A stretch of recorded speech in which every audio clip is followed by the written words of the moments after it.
उसकी माँ एक धनी आदमी के घर में काम करती थी। एक दिन रामू की माँ बीमार हो गई और वह काम पर नहीं जा सकी। इसलिए उसने अपने बेटे रामू को अपनी जगह काम करने के लिए भेज दिया। रामू भी अपनी माँ की तरह मन लगाकर काम कर रहा था। वह हर चीज को झाड़ पोंछ कर उसके स्थान पर रख रहा था। तभी उसे एक सुंदर सी घड़ी दिखाई दी।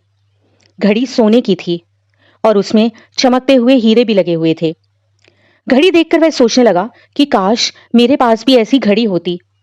रामू के मन में लालच आ गया। सबकी नजर बचाकर उसने घड़ी अपनी जेब में रख ली और झटपट काम निपटाकर वह अपने घर जाने लगा। वह घड़ी को जेब में डालकर वहां से निकलने ही वाला था कि उसे अपनी माँ की दी हुई शिक्षा याद आ गई। उसकी माँ ने एक दिन उससे कहा था, बेटा, चोरी करना और झूठ बोलना ये दोनों सबसे बड़े पाप हैं। इनसे दूर रहोगे तो कभी भी तुम्हारा अपमान नहीं होगा। चोरी करोगे या झूठ बोलोगे तो कोई तुम्हें अपना मित्र नहीं बनाएगा। बेटा, हमें ईश्वर दिखाई नहीं देता, पर हमारा प्रत्येक काम, चाहे वह अच्छा हो या बुरा, कभी भी ईश्वर की नजरों से बच नहीं पाता। माँ की बात याद आते ही रामू को अपनी गलती समझ आ गई। वह वापस घर के अंदर गया।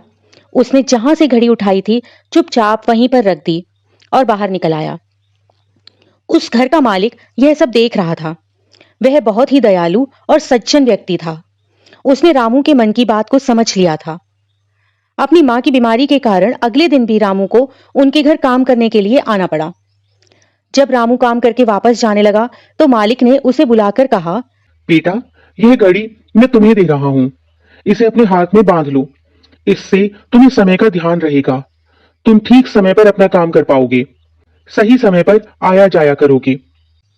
रामू हैरान होकर अपने मालिक को देख रहा था। मालिक ने कहा, घबराओ मत। इस घड़ी का मूल्य मैं तुम्हारी माँ के वेतन में से नहीं काटूंगा। रामू घड़ी पाकर बहुत खुश हो गया।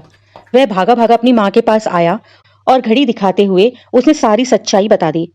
उसकी माँ रामू की ईमानदारी से बहुत खुश हुई।